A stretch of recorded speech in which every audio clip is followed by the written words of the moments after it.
Hello,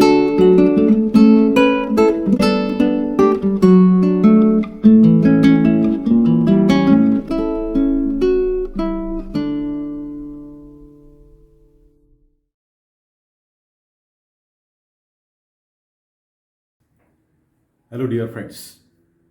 Today we are going to discuss one important concept under Indian Evidence Act, that is theory of relevancy of facts. According to this theory, it provides that the evidence can be permitted before the court in any suit or proceeding with respect to either logical relevancy or legal relevancy and of no other things. That means when we are allowing the evidence to be given in front of a court, the court has to see it must confine permitting the evidence with regard to logical relevancy, that is existence or non-existence of the fact in issue, or legal relevancy, that means as per the provisions of relevancy of fact under the Indian Evidence Act, if it speaks that certain facts are relevant, then only the evidence of them can be permitted before the court. And beyond these things, nothing shall be allowed by the court. So, thereby, the theory of relevancy of fact is trying to lay down the boundary line within which the court they have to continue their process and procedure. Chapter Relevancy of Fact of Indian Evidence Act speaks about the legal relevancy as per the theory of relevancy of fact. One of such important section which mentions certain categories of facts which are relevant and under what circumstances, that is what we have to see today.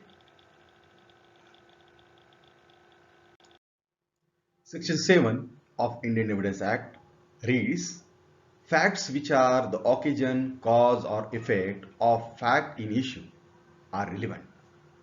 When we see the same section in detail, it states the facts which are the occasion, cause, effect, immediate or otherwise of relevant facts or fact in issue, or which constitutes the state of things under which they have happened, or which afforded an opportunity for their occurrence or transaction that finds a kind of a spatial status and they become relevant. That is what section 7 speaks about. We'll see what exactly the section 7 is trying to speak about. It states, the gist of it, it states that there are certain facts which are either occasion of fact in issue or relevant fact, cause of fact in issue or relevant fact, effect of fact in issue or relevant fact, or they constitute an opportunity under which the fact in issue or relevant fact they might have happened. So sections clearly trying to speak around 4 categories of facts. Either they are occasion, cause or effect or an opportunity of fact in issue or relevant fact. Under such circumstances, these facts become relevant. Section 7 is trying to focus upon 4 important concepts. So the gist of section 7 is trying to convey that there are certain facts which are occasion of fact in issue, cause of fact in issue, effect of fact in issue, or they constitute an opportunity under which the fact in issue or relevant fact might have occurred. What does the occasion mean? It means certain circumstance or the state of affair that provides a ground or reason. For example, a girl was found murdered. When she was found murdered, at that time she was alone at her home. So being alone at her home is an occasion. The fact of this occasion is relevant because it is related to the fact in issue of she getting murdered. So loneliness, aloneness of that girl is an occasion, a circumstance, the state of affair that has provided ground out of which the fact in issue that has happened. Second thing is cause, which means reason for an action, something that brings about an effect. So every action has certain reason. Without any reason, no action can take place. Thirdly, effect. Fact of effect, in order to understand, what we need to understand is the meaning of effect. Effect is something that inevitably follows.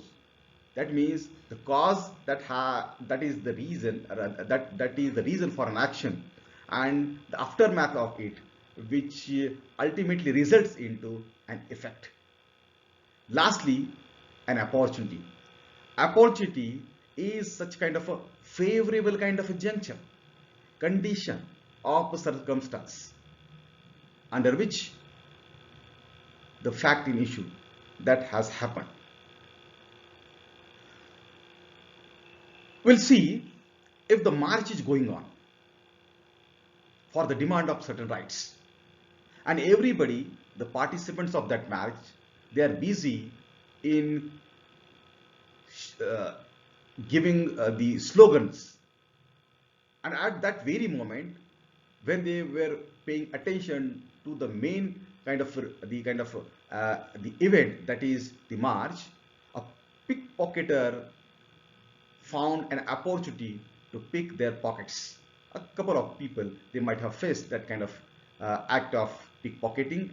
As a result of that, they lost their money.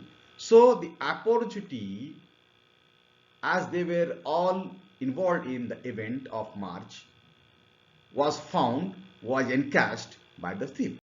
So this fact of opportunity also becomes relevant. Dear friends, we'll see how the concept of cause and effect that could be understood. So if we consider injury is the cause that ultimately results into, that brings the effect of pool of blood. This man was beaten with an iron rod, for example. So that caused an injury upon his forehead. So the cause is the injury. That is the reason. Out of that, what is the effect? The oozing of blood or a pool of blood.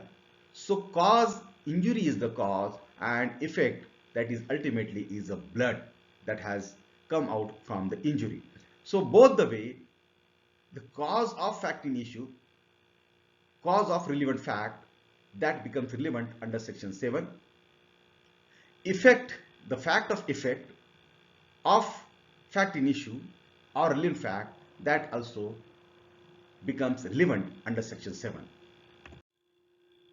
We'll see one case law which is very famous by the name Barber's Itch case. The plaintiff went for shaving to the barber, and barber shaved him. His beard was shaved by the barber, out of which certain itching was developed, which is generally known as barber's itch. When the infection was caused due to the razor, infected razor, that ultimately resulted into a kind of itch. So here we can understand that the shaving is the cause, and what is the effect? The barber itch, which has developed as an effect of that act of shaving. So by this way we can understand that how the facts of occasion, cause, effect, and opportunity of fact in issue or relevant fact become relevant. Thank you.